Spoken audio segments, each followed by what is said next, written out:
question d'intérêt public constamment. Et en 2019, à l'automne 2019, le bureau d'avocats associés, M. Reno Soucy et Maître Belland, deux avocats qui ont fait une présentation à tous les élus qui étaient présents pour qu'est-ce que c'est un chemin privé, un chemin de tolérance, une servitude. Nous avons pris cette prudence, cette organisation-là pour le comité, pour s'assurer dans quelle orientation que nous voulons. Et comme cette réunion aurait dû être avoir en mai 2020 et aussi a été reportée l'automne 2020, nous sommes aujourd'hui 2021. La municipalité s'est toujours s'ajuster pour relever les différents défis imposés par la pandémie du COVID-19. Voici les conséquences que nous avons eues. 14 mois de retard pour vous présenter ce éprouve de problèmes de planification, retard dans la livraison des rencontres et des engagements avec le citoyen. Et aujourd'hui, nous finissions une partie de ce qu'on avait commencé en 2019 pour le terminer par une conférence virtuelle. Quels sont les résultats? C'est un élément le plus important qui permet à montrer quelle orientation et action qui est nécessaire pour avoir un impact positif sur notre communauté. Sans l'engagement des citoyens, les élus, la municipalité ne peut pas travailler en harmonie et c'est ça l'importance.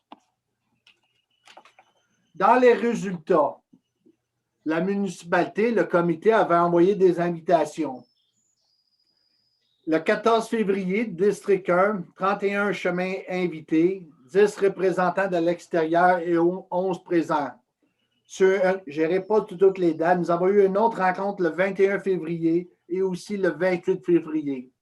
Le comité des chemins privés a tout pris les commentaires, le questionnement pour l'ensemble, pour créer, développer un guide pour les chemins privés. C'est une très bonne collaboration et le résultat s'en vient bientôt. Le résumé général de les citoyens que nous avons rencontrés sont très satisfaits que la municipalité les rencontre pour connaître leurs besoins et aussi leurs enjeux de leur chemin privé et leurs préoccupations qui sont très positivement de l'initiative et du leadership de la municipalité. Comme n'importe quel sondage, un sondage n'est pas une science exacte, mais plus un fonctionnement. Il faut donc reconnaître les perspectives et ne représentent pas tout nécessairement tous les citoyens de Saint-Anicette. C'est très important de mentionner ça. Ce n'est pas tous les chemins privés qui ont participé autant que des citoyens et c'est pour ça que c'est vraiment général. Après le sondage, 5,5% des citoyens ont répondu. Je vous remercie à tous ceux et celles qui ont pris le temps de répondre. Réagissant aux résultats, le comité s'est penché pour trouver, voici les impacts. Je vais tout passer à travers, oui, ça peut être un peu dur. Je vais commencer en haut et je vais m'en aller vers le bas. 35% des citoyens constatent que les gens dépassent leurs limites des terrains. 42% citoyens soulèvent des situations dérangeantes et de leur inquiétude ou quiétude de l'inflation. 43% des citoyens, l'arpentage a été fait récemment. Ça, c'est une très bonne nouvelle pour s'assurer et où la cadrasse et la ligne de la propriété des citoyens. 52% des citoyens étaient au courant que les véhicules de genre ne peuvent intervenir lors d'intervention et ils ne sont pas couverts par leur assurance. Très spécifiquement, très important. Et c'est là l'importance que le comité se penchait sur plusieurs façons, jurisprudence, la façon d'entretenir, les réglementations, comment prendre soin de nos chemins. Excusez-moi une minute, un petit problème. Après ça, nous avons eu 75% des citoyens qui sont favorables que la municipalité prépare un plan d'acquisition des chemins privés. N'oubliez pas, la municipalité n'a aucune obligation, et je vais le mentionner, référence la loi sur les compétences municipales. 81% ou 82% des citoyens connaissaient le représentant. Grâce à l'input des citoyens, les représentants ont été nommés, ont été mis sur l'assurance de la municipalité pour protéger. Un représentant, c'est leur porte-parole pour s'assurer la communication horizontale, verticale, partout que soit pris à la municipalité, autant pour le comité, autant pour les citoyens, pour s'assurer que tout ensemble, on peut répondre. 42% des citoyens souhaitent rencontrer le comité ainsi du conseil municipal. C'est un très bel indice. Qu'est-ce que nous allons faire dans un plan d'action? C'est au moins 2 fois par année ou peut-être 1 fois ou 3 fois. C'est d'assurer une rencontre continuellement. Les élus, l'administration a mis des comités de suivi et je vais en parler vers la fin sur ce but-là. 88% des citoyens sont au courant que la municipalité offre un service d'accompagnement au niveau de la gestion. Oui, il y a encore des avenues, des rues privées qui ne font pas partie et c'est correct. Mais aussi, il faut regarder vers le futur en vieillissant. Ensemble, on peut accomplir plus. 95% des citoyens répondent que leur chemin est accessible à l'année. Ça, pour la municipalité, c'est très important, spécialement dans un développement durable qui va aider à la municipalité, à les orientations et dans quelle direction d'aller. Voici qui est un avis juridique qui est très important. L'article 2 de la loi des compétences municipales prévoit des dispositions aux municipalités, des pouvoirs leur permettant de répondre aux besoins municipaux, divers et évolutifs. Et c'est très important le mot évolutif parce que la loi change assez régulièrement et il faut toujours se garder un intérêt à la population. Une de ces dispositions touche spécifiquement la prise en charge des voies privées. Suite à l'étude d'avis juridique et la jurisprudence dans ce domaine, je vais vous donner un exemple de la jurisprudence. Dans une municipalité, la même grasseur que nous, les élus ont décidé de ne pas nettoyer un chemin privé à cause d'un déneigement et ont terminé en cours. Il y a eu une perte de biens. Quand je parle d'un bien, des infrastructures et des jurisprudences. Où il y a eu un accident sur un chemin privé. Qui est responsable?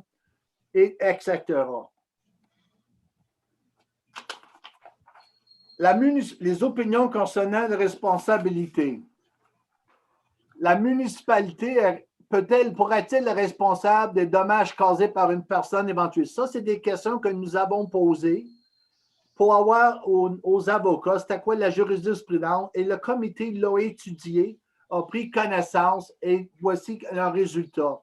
La municipalité peut-elle accepter le transfert d'un chemin privé? La municipalité peut être responsable de dommages causés à l'occasion d'une collecte de rebuts. Quels sont les recours d'un propriétaire d'un chemin privé à l'endroit de la municipalité? Qui doit faire le déglaçage des chemins privés en l'absence d'une intervention de la municipalité? La municipalité peut-elle réglementer la vitesse sur le stationnement ou dans une rue? La municipalité peut-elle poursuivre suite aux dommages causés par un down dans un chemin privé? C'est toutes des questions qu'on se posait avec toutes les interventions avec les citoyens que nous avons eues, les dates qui ont été mentionnées dans la diapositive. Le comité a discuté, s'informé et on a conclu. Voici les actions, un plan d'intervention. Qu'est-ce que nous avons fait, le comité? On s'est orienté. On a pris le mot SMART. On était simple et spécifique. On ne voulait pas le mettre trop ça compliqué. Et le guide nous a donné des simplifiés, comment aider les citoyens avec un outil mesurable. La raison qu'on a mis le mot mesurable, c'est pour s'assurer qu'est-ce qui a été fait, comment on peut l'améliorer constamment. Ambitieux et accessible. Ambitieux, on est toujours ambitieux de faire mieux. Accessible à l'année longue, et le sondage nous a vraiment répondu. Réalistique, il faut être vraiment réalistique avec les faits que nous avons aujourd'hui et comment on peut prévoir nos futurs besoins dans l'avenir. Temporel ou dans le temps. Dans une municipalité, il faut prendre le temps, ça prend du temps. Il y a plusieurs lois les lois de compétences municipales. Il faut s'assurer que les représentants, la municipalité, tous ces citoyens, on vous propose le meilleur guide en s'assurant. Évaluable, constamment, il faut évaluer, s'assurer qu'on a des résultats. Et cette diapositive-là, autant que les autres, font partie dans le guide. Entendu que l'article 70 de la loi des compétences municipales, la municipalité peut entretenir une voie privée ouverte au public par tolérance du propriétaire ou de l'occupant sur requête d'une majorité. On dit toujours 60% d'une rue. Nous savons que nous avons des rues privées et des avenues qui ne font pas, ils n'ont pas demandé à la municipalité pour les assister. Les plusieurs représentants de ces rues-là, ils s'entendent bien, en groupe, ils ont grandi ensemble dans leur milieu, c'est formidable. Et comme toujours, quand une résidence est vendue, ça ne veut pas dire que les propriétaires sont au courant qu'est-ce que c'est un chemin ou une avenue privée et c'est quoi l'engagement de tout le monde. Voici quelques conditions admissibles pour l'entretien. Je m'excuse, je ne vous vois pas. C'est un peu dur de me dire si je parle trop vite. Je sais, je parle vite déjà. Et je vais essayer de ralentir. À ce moment-là, je vais vous partager, je vais revenir à cette diapositive-là. Je vais vous partager un peu de le guide. Attendez une minute, s'il vous plaît. Est-ce que vous voyez l'écran, la municipalité de Saint-Anicette? Non.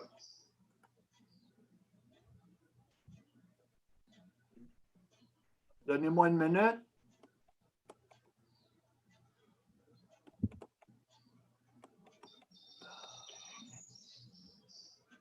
C'est bon. Est-ce que vous le voyez? Oui.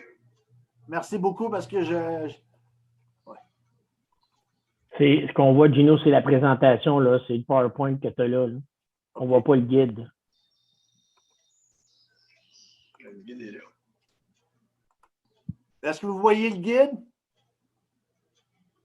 Oui, on le voit. Oui. OK.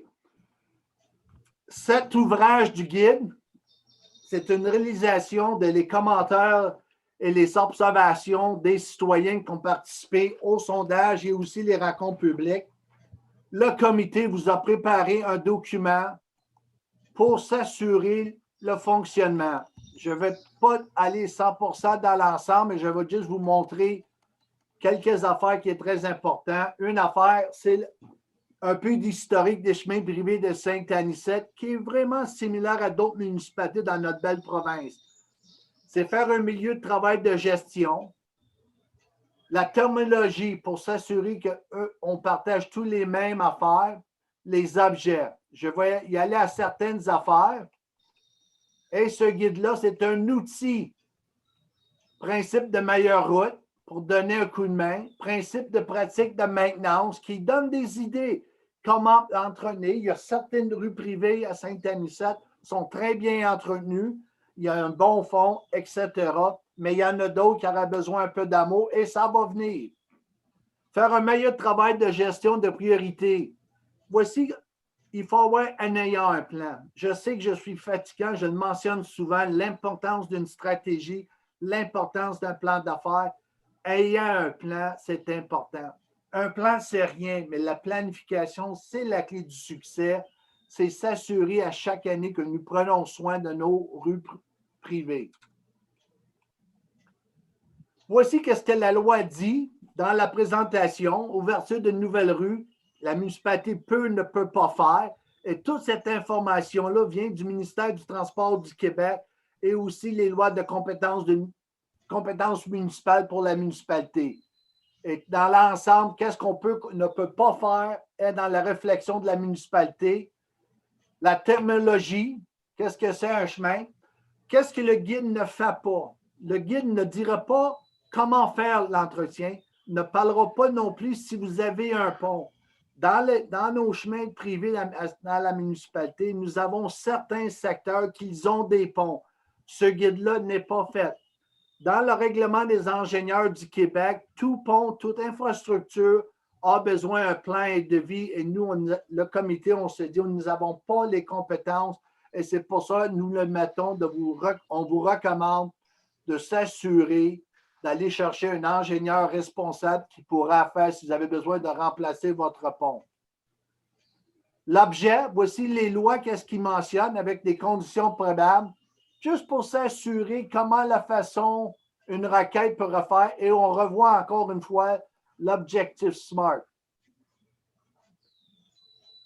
Élaborer un plan et budget d'entretien.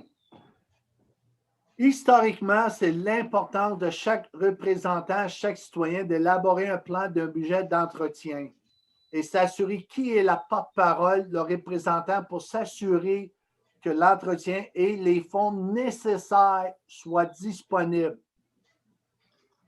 Et le guide donne des outils, la gestion d'entretien de façon. Et qu'est-ce qui est très important? Le comité a été voir à d'autres pratiques et les images ont été récupérées par le guide de 5 pratiques d'entretien des chemins forestiers dans le Z. Le Z, c'est une organisation non lucrative qui est responsable à Québec tous les chemins de terre. Et c'est eux qui ont été mandatés par la province de Québec pour s'assurer. Et voici des exemples de chemins qui parlent de l'importance d'un fossé. Les fossés, c'est une responsabilité municipale et s'assurer qu'il y a toujours un fossé. Et voici un portrait vaut 1000 mots, l'importance d'avoir un bon drainage de vos chemins. Inspecter, surveiller, ça c'est très important de regarder, remplir les trous, soyez conscients. Et le but de tout ça, de l'inspection, c'est mieux de prévenir quelque chose avant qu'on ait un dommage.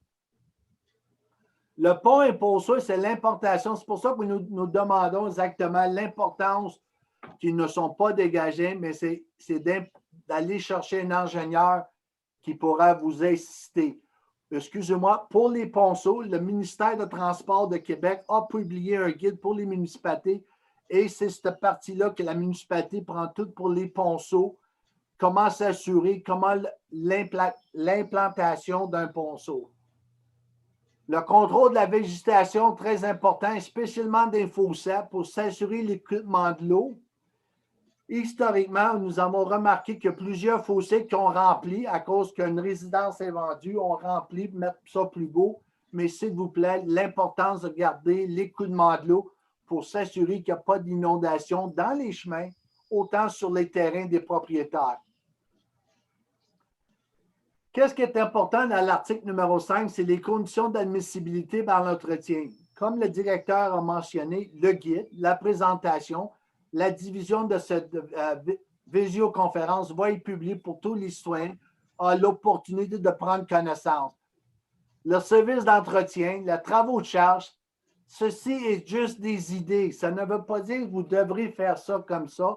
C'est un outil d'amélioration. C'est un outil pour nous aider comment mieux faire. La municipalité, depuis l'engagement de ce conseil, on a toujours dit de s'engager avec vous, de trouver des solutions, le comité. J'avais parlé au départ, le comité de suivi. La municipalité a fait des mandats des comités, qu'est-ce qu'on n'avait pas avant. On a créé des comités et aussi nous sommes à le recrutement d'avoir des citoyens dans nos comités pour s'assurer une continuation de tous nos comités à municipalité, pour s'assurer qu'on a un historique. Voici les raisons, les orientations qui ont été prises, voici les orientations futures pour s'assurer le bon aménagement et c'est un des principes de la saine gestion administrative que nous adoptons. La condition de chemin, il y en a beaucoup qui parlent si une municipalité doit prendre en charge d'un chemin. Le but de guide n'est pas ça. Si quelqu'un veut municipaliser un chemin ou voulait mettre le chemin aux normes, il faut suivre les règlements d'aujourd'hui du ministère de Transport qui mentionnent toutes les épaisseurs d'un chemin privé pour s'assurer qu'il soit la bonne largeur, la bonne profondeur, le bon écoulement. Et à ce moment-là, c'est de voir si la municipalité peut s'adresser à cet argument-là.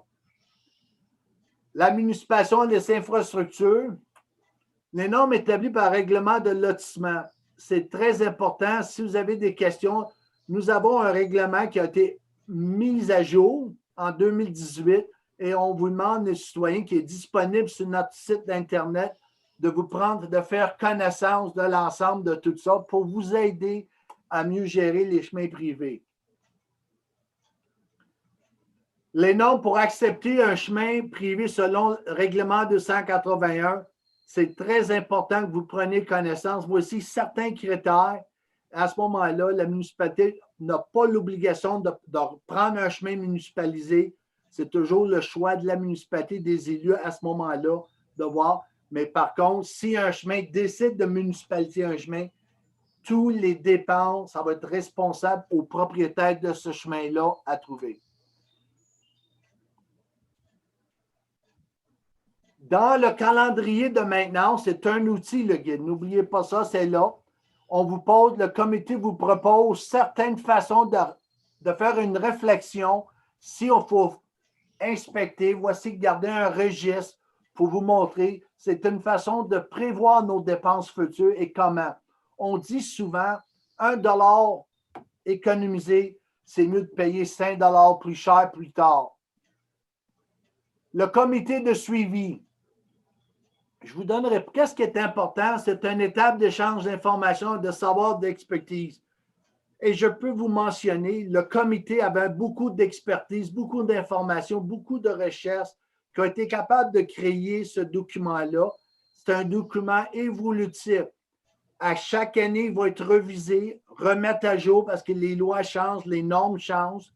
Un comité de concertation est un espace de dialogue structuré. Et c'est là que le comité a dit l'importance d'un comité suivi pour s'assurer. C'est aussi un mécanisme pour bonifier le projet. C'est pour s'assurer on est rendu où avec les chemins. Comment on peut mieux améliorer notre chemin. Comment on peut mieux améliorer la relation, la collaboration entre les citoyens, le représentant de la municipalité et comment on prévoit d'en. C'est une fenêtre pour meilleur d'accueil de projet. Et la raison qu'on dit projet dans cette partie ici, si une certaine rue décide de mettre de l'asphalte, il y a déjà tous les préliminaires, c'est d'assister. Et le comité de suivi relève soit un outil performant de prévention et de réglementer les différends. Sans l'engagement du citoyen, c'est dur pour une municipalité de voir c'est quoi ses enjeux. Et voici l'importance d'un plan stratégie ou un plan de développement durable. Je vais retourner à la présentation et je vais revenir plus tard à ce document-là. Un moment, s'il vous plaît.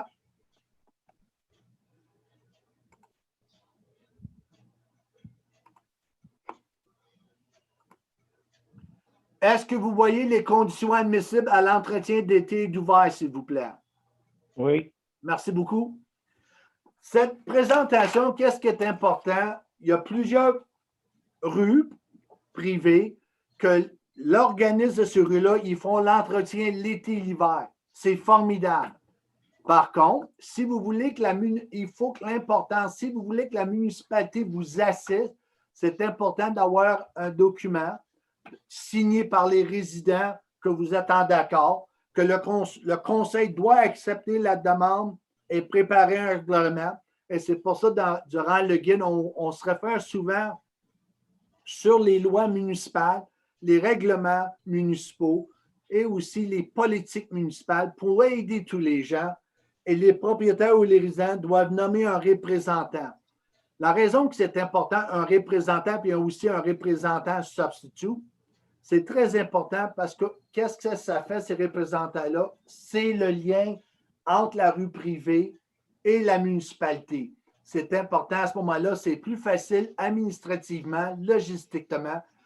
On sait que c'est ces deux personnes-là qui ont l'autorisation de faire une demande de requête, de faire un suivi, et c'est s'assurer que le service soit à l'ampleur de tous les citoyens. L'entretien d'étier, soit du gravier ou d'autres matériaux demandés par le représentant. Et l'été, on n'en voit pas souvent, mais c'est plus l'hiver pour le déglaçage, le déneigement.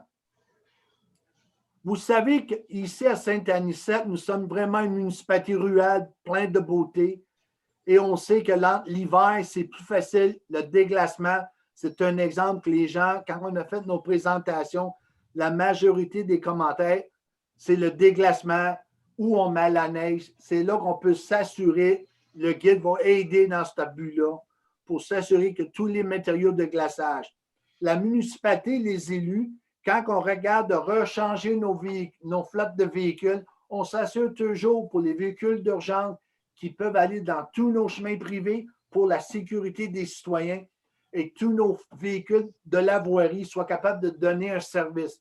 Nous avons regardé aussi, nous en avons discuté, pas avec le comité des chemins privés, mais en tant qu'élus, nous avons discuté aussi sur la flotte de véhicules de la voirie, plus gros ou plus petits, où on reste à la norme pour s'assurer d'être capable de donner un meilleur service aujourd'hui, mais spécialement vers le futur. Excusez-moi. On dit souvent que c'est mieux de prévenir que de guérir. $1 dépensé en entretien courant permet d'économiser 40. Ça, c'est juste un chiffre qui a été mis. La prévention, l'entretien est crucial pour un bon fonctionnement d'une bonne rue. Et c'est là qu'on essaie, le guide va essayer d'assister tous ses citoyens, tous ses résidents, l'importance de travailler en collaboration et de trouver vraiment comment on peut voir l'ensemble de nos enjeux et aussi comment on avance dans la perspectivité. Mesdames et messieurs, nous sommes rendus à la période d'échange de questions. Je sais que c'est vite, je sais que c'est fait, c'est vraiment, je regarde à mon PowerPoint, c'est comme je me regarde dans mon miroir en faisant ma présentation. Mais je peux vous mentionner, la communauté de Saint-Anicette forge des relations de travail sain avec tous ses citoyens, les emprises, les gouvernements locaux, les intervenants autant que les représentants dans une région rurale. Ces partenariats abordent des priorités, les défis, les opportunités communs et leurs avantages. En plus de partage, des objectifs, des défis, des opportunités. Voici un bel exemple. En ayant le comité des chemins privés, en ayant les représentants, si nous avons une ou deux rues qui ont besoin d'un entretien majeur, si on peut regrouper ces rues-là pour les mêmes travaux similaires, c'est meilleur marché pour vous, pour nos citoyens. Mesdames et messieurs, nous sommes rendus à la période de questions, mais qu'est-ce qui est important ici, puis ce diapositive n'est pas nouveau, tous les voies de la collaboration, même la non-innovation, c'est très important et je suis très fier d'aujourd'hui d'être capable de partager cette présentation-là que le comité aurait mieux faire en personne en mai 2020, autant qu'on a essayé en octobre 2020. Par contre, nous finissons et on vous laisse assurer que vous avez cette information-là. Je vais arrêter de partager mon écran et à ce moment-là, je vous vois toutes. Mesdames et messieurs, si vous avez des questions, je vous vois toutes présentement. Je vous demanderai de lever votre main et je vous donnerai la parole pour s'assurer que tout le monde peut attendre votre question.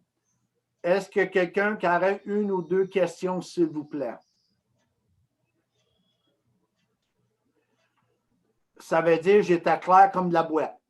OK, M. Lucie, vous avez une question. Oui. Bonjour, M. le maire. Est-ce que dans ces réflexions, le comité sur les chemins privés arrive à une conclusion qu'il faut donner à tous les chemins privés les règles spécifiques à rencontrer pour le maintien, l'été, l'hiver, etc., l'entretien, ou est-ce que le comité s'enligne vers un jour rendre tous les chemins privés des actifs de la municipalité? Vous avez deux questions dans votre affaire. Je vais essayer de mieux vous répondre. Que ce soit pour les règlements, la réflexion du guide, les règlements de la municipalité sont là. Les règlements municipaux, autant que les politiques municipales, sont dans le guide, autant sur notre site. Comment entretenir, c'est quoi les règlements du ministère de Transport. Aujourd'hui, ce n'est pas de municipalité les chemins privés. Mais dans 20 ans, s'il y a eu une amélioration des chemins privés qui sont aux normes, et c'est là que l'article 70 des lois de compétences, c'est s'assurer que les chemins soient aux normes. Je vous donne un exemple. En des années 2006, il y a un chemin à Saint-Anicette qui était aux normes de toutes les épaisseurs et les membres du conseil ont accepté de municipalité ce chemin-là en prenant en charge. Mais toutes les dépenses qui ont été faites pour mettre ce chemin-là aux normes, c'était la collaboration de les citoyens qui demeuraient dans ce chemin privé-là avant qu'elle soit municipalisée. Par contre, si un chemin privé décide de faire un don à la municipalité ne pourra pas l'accepter, le chemin, aussi longtemps qu'il n'est pas aux normes du ministère de Transport. Et ça c'est beaucoup d'argent d'investi et ça va prendre quelques années avant que la municipalité pourra même penser à municipalité les chemins privés, excusez-moi. Est-ce que j'ai répondu à votre question? Oui, j'aurais une autre question. Est-ce que ça veut dire qu'un chemin qui n'a pas été amené aux règles que vous venez de parler, dans 20 ans, vous aurez la même dynamique que vous ne pouvez pas accepter ce chemin-là? Autrement dit, pour rendre le chemin selon rencontrer les règles de la municipalité, il faut absolument un investissement de tous les propriétaires sur les chemins privés. Je pense à la largeur des chemins, je pense à l'épaisseur des chemins. C'est énorme. Je ne sais pas si les citoyens ont les ressources nécessaires pour simplement discuter sur la largeur des chemins. Si on fait le tour des chemins, il y a des places qu'il y a 2 gros arbres à distance de 20 pieds. Alors, ce n'est pas 9 mètres. Alors, puis on empiète sur les terrains. Alors, je ne sais pas comment cette situation-là peut se corriger ou s'améliorer. Il me semble que, logiquement, si ça fait 50 ans que c'est le même, ou 40 ou 30, j'imagine que dans 20 ans, ça va être à peu près la même chose. Si on compare la théorie, parce que vous avez parlé de la théorie des chemins, oui, ça pourrait être pareil. Présentement, à Saint-Anicette, quand la municipalité a fait les plans de mesures d'urgence, nous avons marché sur tous les chemins privés de tout le territoire de la municipalité. En prenant le cadastre qui était fait des années 90, proche de 2000, il y a certains chemins privés qu'on rentre dans un salon, dans une résidence, parce que la personne n'a pas respecté. Et c'est pour ça l'importance d'un représentant des chemins privés. Si on arrête 4, on va dire un exemple, si on arrête 2 à 5 rues qui décideraient de municipaliser, comment faire un emprunt sur 20 ans, comment mettre ce chemin-là aux normes? Qu'est-ce qu'il faut faire attention? Avant 1979, il n'y avait pas de loi d'aménagement urbaniste. La loi de 1979 a vraiment mis, puis dans les années 2000, la loi a remodifié, donne un peu plus de pouvoir à la municipalité, qu'est-ce qu'elle peut ou ne peut pas faire. Il y a des chemins à Saint-Anicette, je ne pense pas présentement qu'ils pourraient être municipalisés parce qu'ils n'ont pas toutes les épaisseurs ou la largeur. Et quand le ministère de Transport, même un développement que nous avons ici à Saint-Anicette résidentiel, la première question que le ministère de Transport mentionne, c'est quoi la dimension des chemins, les emprises. Et malheureusement, nous savons dans notre secteur, on a une très belle municipalité et il y a certaines rues qui ont été créées en bonne foi pour s'assurer accès. Pour répondre à la question plus brève, il y en a que la municipalité ne pourra pas municipaliser. Oui, ça va être des grands frais. Par contre, il y a un moyen de faire un budget, de prévoir les dépenses à long terme. Puis, une affaire que je n'ai pas mentionnée, si on a une catastrophe, un tremblement de terre, j'espère qu'on n'en aura pas un, c'est quoi la méthode financière de remettre ces chemins-là en sécurité? C'est une autre réflexion et c'est pour ça l'importance du comité suivi. Et c'est s'assurer qu'on peut regarder l'ensemble. Oui, c'est beaucoup de paroles. C'est toujours la bonne intention. Oui, historiquement, on était toujours laissé faire. Et le gouvernement qui nous mentionne, nous sommes des gouvernements de proximité. On a une surcharge administrative et nous essayons de trouver la meilleure façon de trouver comment mieux améliorer, comment aider nos citoyens des chemins privés. Et éventuellement, je ne dirais peut-être pas dans 20 ans, il y aura un changement avec les lois. Merci. Monsieur Denis Lévesque, notre directeur général, s'il vous plaît. Votre micro. Oui, pour bien répondre à M. Lucier, évidemment, il est difficile actuellement de prévoir dans 20 ans quelles seront les réglementations qui permettraient aux municipalités de municipaliser ou non les chemins privés. Il est bien évident que depuis 2019, le comité des chemins privés qui a été mis en place se tient informé des modifications réglementaires du gouvernement et en même temps, c'est de nous permettre, avec le comité de suivi dont Gino soulevait tantôt, c'est d'avoir ce genre de rencontre-là plusieurs fois dans l'année ou au moins minimum une fois par année pour vous mettre au courant s'il y a des développements, s'il y a des choses particulières. Mais actuellement, l'action du comité des chemins privés n'est pas vers une recommandation de municipaliser les chemins privés.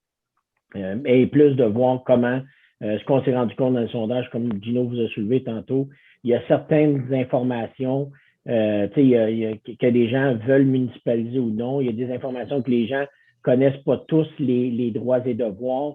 D'autre façon, le guide va venir ajouter quelles sont les conditions d'entretien d'un chemin privé. Je pense que c'est ça qui va être intéressant, cet outil-là, c'est de permettre aux citoyens, pas juste aux représentants des chemins privés, mais aux citoyens des chemins privés, d'avoir un outil de référence sur lequel ils pourront se retourner pour voir quels sont les critères pour mieux entretenir nos chemins privés.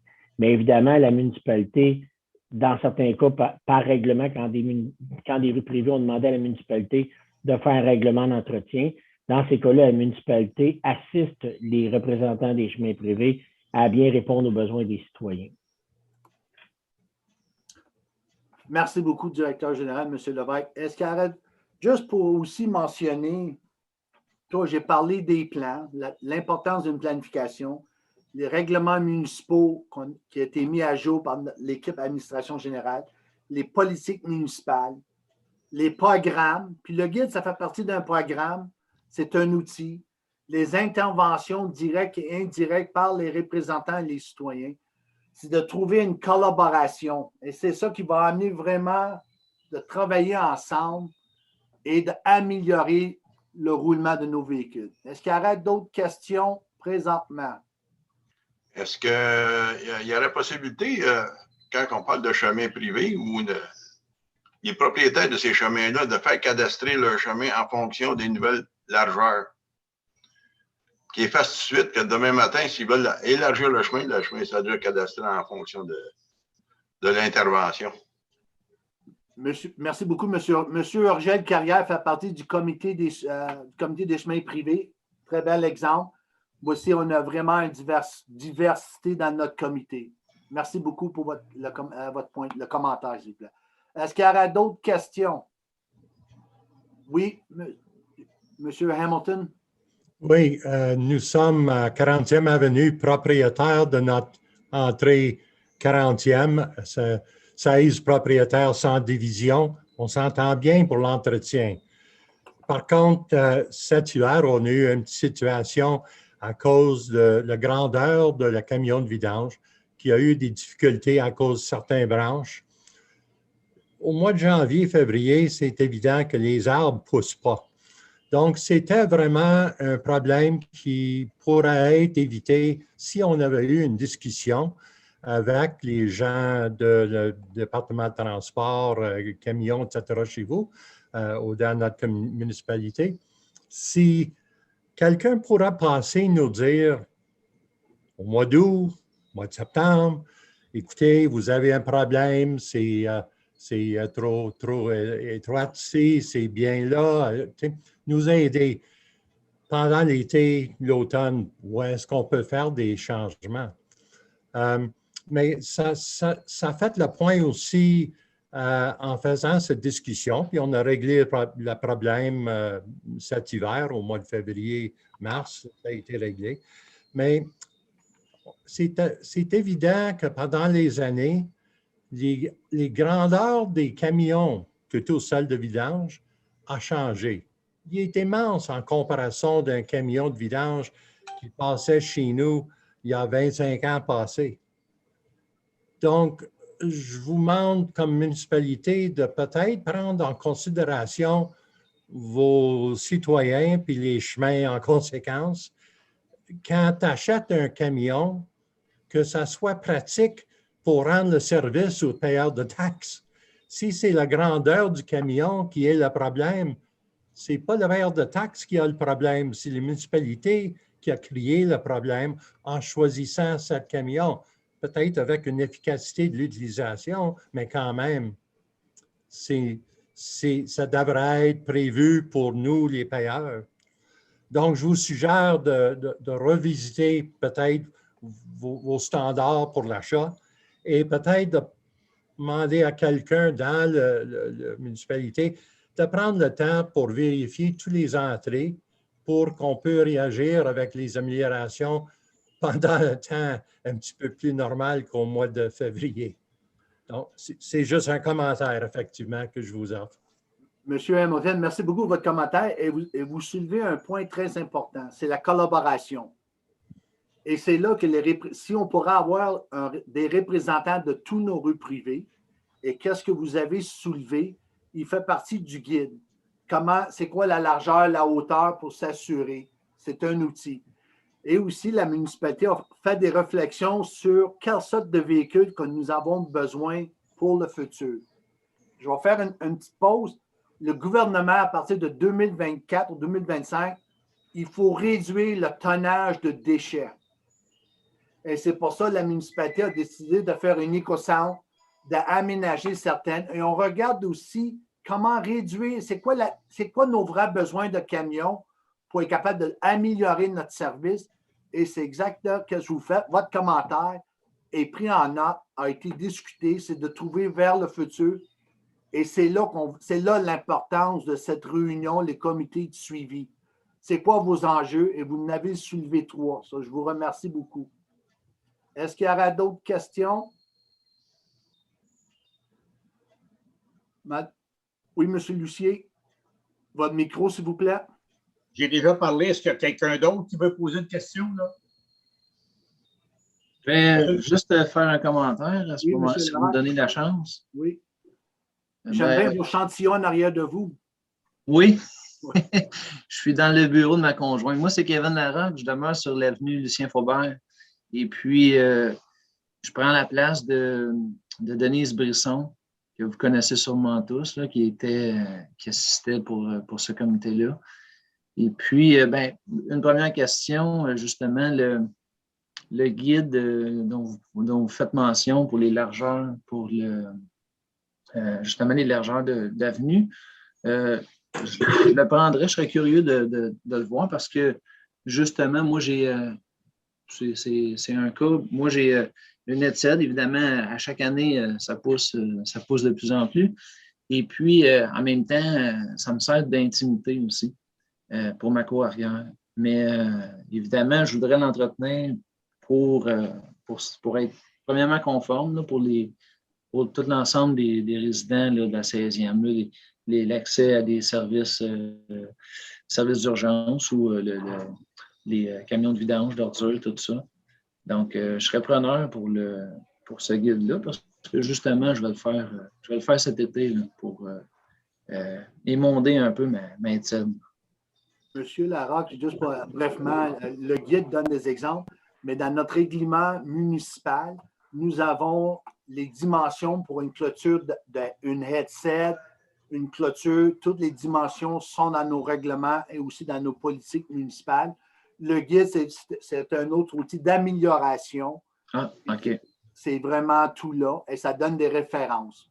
Monsieur Lucier, après ça, Monsieur Levesque, attendez, Monsieur Levesque, s'il vous plaît.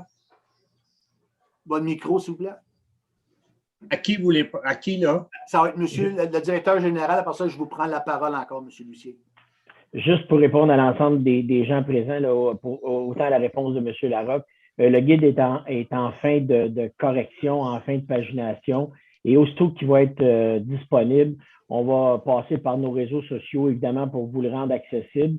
Puis, vous pourriez en faire une demande à ce moment-là, là, comme quoi il est prêt à être distribué. Puis, on va vous l'envoyer probablement de façon électronique, là, mais il n'y a aucun problème. Là. là, il est vraiment dans les derniers bouts là, pour faire les dernières corrections. Ah, parfait. Merci. Merci beaucoup, M. Lévesque. M. Lucier? Monsieur le maire, nous autres, notre chemin, c'est la 4e avenue et on a voté tous les propriétaires pour qu'on suive certaines règles avec la municipalité.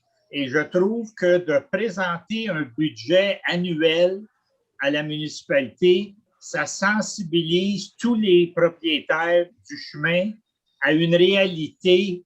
Je ne sais pas combien est-ce qu'il y a de chemins privés qui font présentement affaire avec la municipalité pour le budget annuel, mais je pense que le plus qu'il y aurait de chemins privés qui sont embarqués dans ce projet-là, qui a déjà été présenté à votre première réunion, je pense que ce serait le mieux pour tout le monde. Et vous avez exactement raison, M. Lucier. L'importance des infrastructures, les gestions actives, sensibiliser les gens. Il y a beaucoup de personnes qui ont acheté des résidences. On a fait le bon voisinage. C'est une intervention. Il y a quelqu'un qui a acheté une résidence, c'est un chemin privé. Il ne savait pas que c'était un chemin privé. Et c'est de sensibiliser les gens, d'avoir un budget. Et le guide va aider dans ce but-là.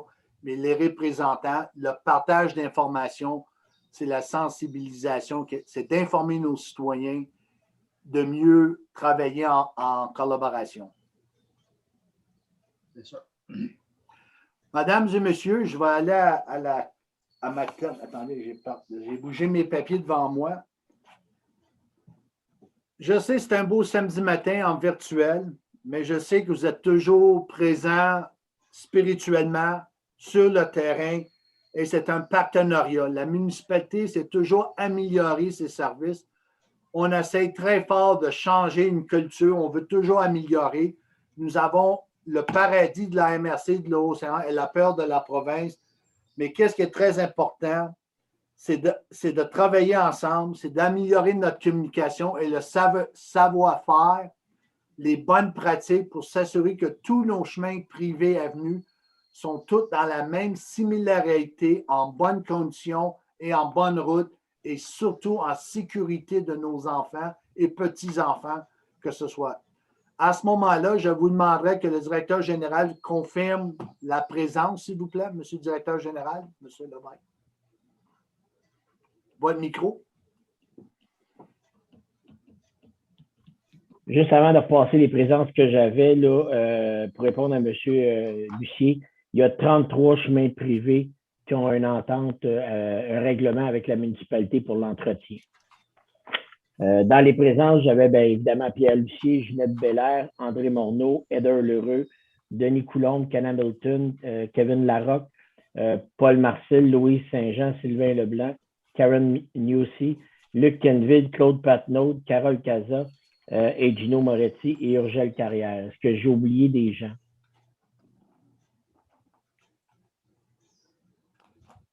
On a 3 personnes, il y a 5 personnes qui ont quitté, qui ont fini après la présentation. Mesdames et messieurs, je vous souhaite un très beau, belle fin de semaine patriote. Partagez ce que vous avez fait aujourd'hui avec vos voisins. Votre engagement, ça va être le succès de notre municipalité. Passez une belle journée. Merci beaucoup. Merci, monsieur le maire. Merci à vous. Merci. Bonne journée. Merci. Monsieur Lévesque, Claude Patnaud ici. Pouvez-vous rester avec moi 30 secondes, s'il vous plaît?